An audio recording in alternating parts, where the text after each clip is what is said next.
ada 7 ekor unta. 313 sallallahu alaihi Muhammad para sahabat yang hanya bawa 6 bilah pedang saja. 6 bilah pedang, memang tak plan untuk berperang. Tapi subhanallah hari itu disebabkan Abu Sufyan dia melarikan diri ikut jalan tepi laut. Maksudnya dia tak bertemu dengan kelompok Nabi SAW. Cumanya bila sampai saja Sallallahu Muhammad, Abu Sufyan, sebelum Abu Sufyan dah sampai ke Mekah, Abu Sufyan dah hantar hamba dia seorang nama Damdam. Hamba dia seorang nama Damdam. Hamba dia ni Sallallahu Muhammad dengan tujuan nak pi maklumkan kepada orang-orang musyrikin yang dia akan berhadapan dengan serangan tentera Islam. Jadi subhanallah, dan Abu Sufyan pun tak tahu berapa jumlah yang tepat tentang tentera Islam. Cumanya dia tahu, dia dapat maklumat ada sekelompok daripada Madinah yang mai dan diketuai oleh Nabi SAW. Itu dia dengar, dia maklumat dia dapat. Kemudian dia hantar hamba dia ni cepat-cepat naik kuda, laju naik unta, laju-laju pergi ke Mekah. Bagi tahu kata dia akan berhadapan dengan serangan. Orang-orang musyrikin dekat Mekah yang diketuai oleh Abu Jahal. Abu Lahab tengah sakit. Sebab jadi Abu Lahab tak boleh pergi. Abu Lahab hantar wakil dia hari itu. Hari itu semua orang-orang kenamaan, orang-orang besar-besar daripada Mekah semua dihantar keluar. Sebab Sallallahu Muhammad ini potensi untuk menjatuhkan Nabi SAW. Dia nak memastikan Nabi tak bangun-bangun lagi dah.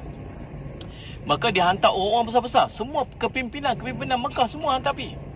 Lalu subhanallah, sampai Damdam dekat dengan Mekah, apa dia buat? Dia toreh hidung unta dia. Dia lukakan unta dia. Dia koyak baju dia. Itu guru saya kata dia tak toreh hidung dia sendiri. Dia pun cerdik juga. Dia toreh hidung unta dia, beritahu kata kami dah kena serang. Padahal tak kena serang pun. Lalu orang-orang musyrikin Mekah, kepimpinan membuat keputusan untuk pergi serang, pergi ke Badar. Pergi ke Madinah. Dalam perjalanan bertemu dengan Abu Sufyan. Abu Sufyan kata apa? Dah selesai. Kami dah berjaya melepaskan diri. Dia tak payah pergi lagi dah. Tapi macam mana Ustaz Bakhtiar cerita tadi, dia lebih kepada ego dia. Dia kata macam mana pun kita nak pergi. Kita akan pergi dekat sana, kita akan kampung dekat sana, kita akan minum arak, kita akan itu dia punya plan untuk yang dia cadang nak buat. Lalu subhanallah saya cermat, rupa-rupanya keluarga di kalangan keluarga Nabi SAW sendiri dah bagi tahu bahawa mereka telah bermimpi Sallallahu Alaihi Muhammad mereka akan dikalahkan pada tersebut. Pendek cerita, sampailah mereka ke Badar. Dan Nabi SAW pun sampai ke Badar. Lalu subhanallah Sallallahu Alaihi Muhammad dihantar wakil daripada orang-orang musyrikin, daripada siap berkampung di satu tempat, satu bahagian. Dan Nabi SAW di satu bahagian. Lalu dihantar wakil pergi tengok. Observe tengok. Dia balik, dia kata tentera Islam sikit sangat jumlah dia. Tetapi aku dapat bau kematian. Aku dah bau Sallallahu Alaihi Muhammad dapat merasakan bahawa akan ada berlaku kerosakan dan kematian begitu dahsyat. Lalu dia, tapi sombong punya pasal. Tak apa, kita proceed juga lawan. Tuan-tuan, berlaku pertemuan. Waktu tu dia hantar 3 orang dulu. Cerita kalau perang orang-orang musyrikin dengan orang dulu, dia akan hantar wakil lu pergi serang dulu. One by one dulu. 3 orang, hantar orang. 3 orang Ansar. Dia kata kami tak mahu. Ni orang Ansar kami tak mahu. Kami bukan nak bergaduh dengan orang Ansar. Kami nak bergaduh orang ni, orang yang datang daripada Mekah. Lalu dia hantar 3 orang Ali, Sayyidina Ali, Sallallahu Alaihi Wasallam, Talha dan Hamzah. Ali sekali lawan je habis. Kalah orang tu. Hamzah sekali lawan je habis. Talha dia agak cedera tapi dia berjaya untuk membunuh musuh dan membawa kepada kematian dia Tuhan. Kemudian barulah berlaku perangan. Nabi SAW perintahkan kepada sahabat untuk perang daripada jauh, guna batu. Lawan guna batu je Sallallahu Muhammad. Dan Nabi SAW duduk di tembok ni, di batu ni malam tu. Pada malam tersebut ni, kalau kita tengok tu ada tumpukan batu, longgokkan batu sikit ke depan kita tu. Situ adalah dulu kita boleh tengok ada satu macam kubah kecil dia buat. Tempat yang Nabi SAW angkat tangan berdoa supaya Allah berikan kepada kemenangan kepada tentera Islam. Kalaulah dikalahkan tentera Islam pada tersebut, maka tidak ada orang lagi yang akan menyembah Allah SWT. Sallallahu Alaihi Itulah tempat dia. Telah dirobohkan. Sallallahu Alaihi kita pun tak, yang tu tak ada apa, dibina kemudian sebagai penanda tempat tu saja. Lalu subhanallah, hujan turun malam tu. Ya, sana. Malam tu hujan turun. Esok nak perang. Malam tu hujan turun tu rupa-rupanya Allah nak bagi ketenangan. Bila hujan turun, Allah bagi tenang, Allah bagi segar. Hujan, mereka dapat rehat dengan sempurna, sedap. Bangun esok tu segar. Allah bagi kerehatan dan Allah bagi tenaga dengan turunnya hujan. Tadi saya tanya, yang kita berhenti solat ni, tanya ada fi matar sana, tak ada turun, tak hujan turun sini. Dia kata tak ada langsung. Tak langsung tak ada turun hujan. Kita pelik kan, tak turun. Saya kata dekat sana kami kat Malaysia ada kullu jom, setiap hari hujan turun. Dia pun heran pula, macam mana tiap hari hujan turun sana tengok. Tuan-tuan, malam tu Allah turunkan hujan. Hujan turun bukan setakat kesan dia kepada orang Islam yang dapat kesegaran jumlah sikit, tetapi memberi kepayahan kepada orang musyrikin pasal jumlah mereka besar, 1000 orang. Disebabkan hujan, apa semua barang-barang mereka dah dislocated lah, basah lah, nak pindahkan unta lah, apa sebab jumlah ramai. Dengan barang-barang ketenteraan. Tuan-tuan sekalian, sebab orang Islam ada 6 bilah pedang yang nak perang. Ketakutan para sahabat ni, tapi Allah perintah untuk perang. Sallallahu alaihi Muhammad. Nabi SAW angkat tangan ni. Sayyidina Abu Bakar ada, Sayyidina Ali ada, Sayyidina Muhammad. Sayyidina Osman tak ada, sebab Nabi SAW suruh jaga isteri dia yang sedang sakit. Sehingga kan Allah kain selendang Nabi SAW ni jatuh. Cukuplah Rasulullah. Tak, dia angkat tangan sungguh-sungguh minta supaya Allah berikan kepada mereka kemenangan. Tuan-tuan, subhanallah, sekali kita akan pergi tengok bukit. Satu bukit yang Allah turunkan para malaikat. Bila Allah turun para malaikat ni pasal apa? 2. Satu, sebagai tentera. Sebab tu ada di kalangan musyrikin subhanallah, sebab yang kehairanan mana datang tentera begitu banyak. Satu. Yang keduanya, bila malaikat duduk dengan orang, jadi macam mana? Orang jadi tenang. Jadi dapat berfikir dengan waras.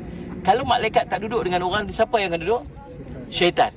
Apa yang akan jadi? Dia akan jadi timbul kemarahan, meruap, dia bertindak tanpa fikir rasional apa. Itu yang berlaku kepada tentera musuh bila syaitan duduk dengan dia.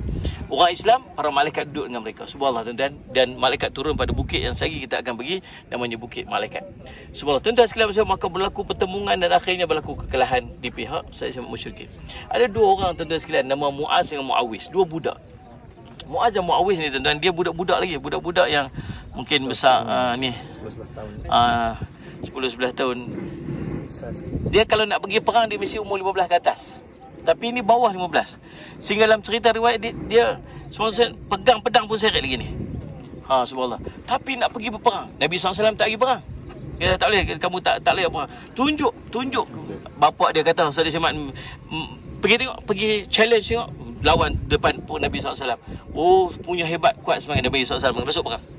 Kami tak ada cariling, kami nak bunuh Abu Jahal. Tunjukkan kami mana Abu Jahal. Dia ni orang Madinah, tak pernah tengok Abu Jahal tu siapa, tapi duk dengar cerita Abu Jahal ni, selalu duk kata kat Nabi, selalu duk sakit kat hati Nabi, selalu apa. Kami hari ni nak bunuh Abu Jahal aja katanya. Muaz dengan Muawiz ni.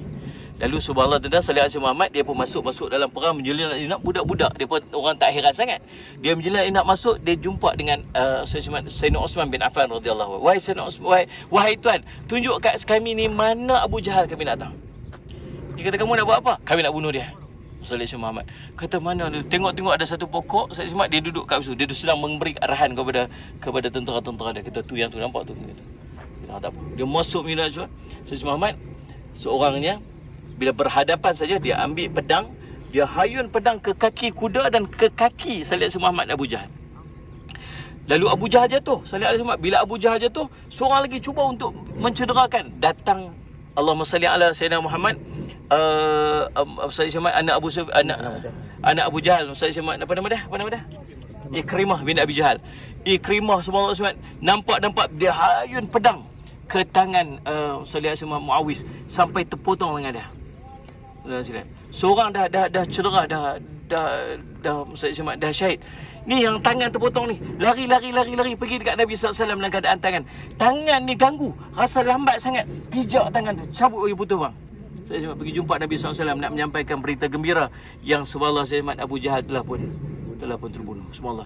Tuan-tuan, ni di antara kisah-kisah yang sedikit yang kita boleh petik. Cumanya kita nak boleh bayangkan macam mana keadaan para sahabat waktu dengan jumlah yang sedikit satu. Yang keduanya, dalam keadaan tak ada preparation apa-apa, sedangkan musuh subhanallah berhadapan mereka dengan siap kelengkapan perang yang sangat sempurna. Yang ketiganya penyerahan diri kepada Allah SWT dalam keadaan complete. Dia panggil apa? Total submission. Bahasa kita ni tawakal sepenuh sepenuhnya kepada Allah SWT. Setinggi-tinggi tawakal, Allah yang akan memberikan kemenangan, bukan kami, bukan dengan pedang, bukan dengan apa. Subhanallah.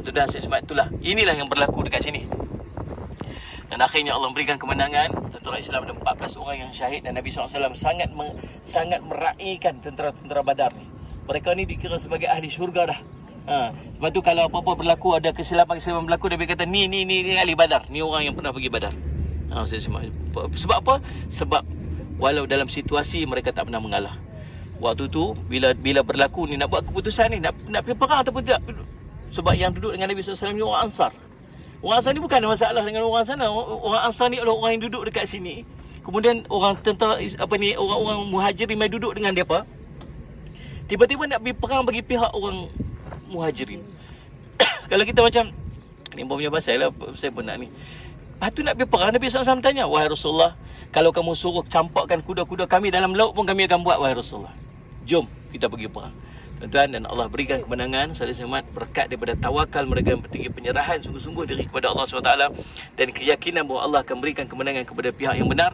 Dan Alhamdulillah, tuan-tuan sekalian semua, Allah memberikan kemenangan 70 daripada orang musyrikin habis mati, termasuk kepimpinan musyrikin semua yang mati. Impak daripada peperangan tersebut pun sallallahu alaihi Muhammad, Abu Jahal, Abu Lahab yang duduk dekat Mekah, yang duduk seorang-seorang kat sana pun dia pun sakit dan dia pun mati, sallallahu alaihi Muhammad. Dan subhanallah, kepimpinan Mekah kemudian diambil oleh Abu Sufyan bin Harb. Sedangkan di peringkat orang Islam, sallallahu Muhammad hanya sekitar 14 orang ataupun 4% saja daripada tentera Islam yang pergi sallallahu untuk berperang, sallallahu yang telah syahid, yang kita pergi tengok tadi. Tuan-tuan, Allah SWT, dan peperangan ini bawa impak yang sangat besar kepada Islam. Sebab membawa kepada ketakutan kepada orang musyrikin. Selepas ni kalau nak pergi serang, ada simpan sikit rasa takut, rasa gerun dan rasa gentar kepada Islam dan kepimpinan Nabi sallallahu alaihi wasallam. Itulah sebab sikit, sebab saya pun ni potong banyak ni sebab